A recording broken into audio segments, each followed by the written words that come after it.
എൻ്റെ അടുത്ത് മെയിനായിട്ട് ഇതുവരെ ഫേസ് റേസർ ചെയ്യാത്ത ആൾക്കാർ ചോദിക്കുന്നൊരു ഡൗട്ടാണ്, ഫേസ് റേസർ ചെയ്ത് കഴിഞ്ഞാൽ നമ്മുടെ ഹെയർ വീണ്ടും തിക്കായിട്ട് വളരും എന്നുള്ളത്. ഞാനിപ്പോൾ ഒരു ലാസ്റ്റ് എനിക്ക് 23 ഏജ് ഒരു ആയപ്പോൾ തൊട്ട് ഞാൻ സ്റ്റാർട്ട് ചെയ്തു. 5 വർഷത്തിൽ കൂടുതലായി ഞാൻ ഫേസ് റേസർ ചെയ്യാൻ തുടങ്ങിയിട്ട്.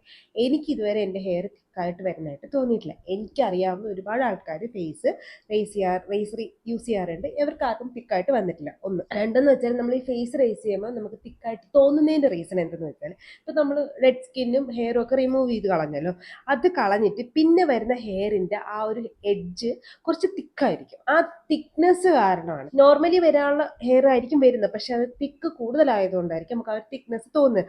അല്ലാണ്ട് നമ്മുടെ ഹെയർ കട്ടിയായിട്ട് വളരുന്നതല്ല. അങ്ങനെയാണെങ്കിൽ ഇപ്പോൾ ഉള്ള ആൾക്കാർക്കൊക്കെ, അതായത് താടി വളർന്ന ആണുങ്ങൾക്ക് നല്ല രീതിയിൽ ഹെയർ ഗ്രോത്ത് ഉണ്ടാവേണ്ടതാണ്. കാരണം സ്ഥിര ഷേവ് ചെയ്യുന്ന ആൾക്കാരുണ്ട്. അപ്പം അങ്ങനത്തെ ഒരു സിറ്റുവേഷൻ ഇല്ല. അപ്പോൾ എന്തെങ്കിലും ഡൗട്ട് ഉണ്ടെങ്കിൽ കമന്റ് ബോക്സിൽ ചോദിക്കുക. ഇതുപോലത്തെ skin care and hair care വീഡിയോക്ക് ഫോളോ ചെയ്യാനും മറക്കണ്ട.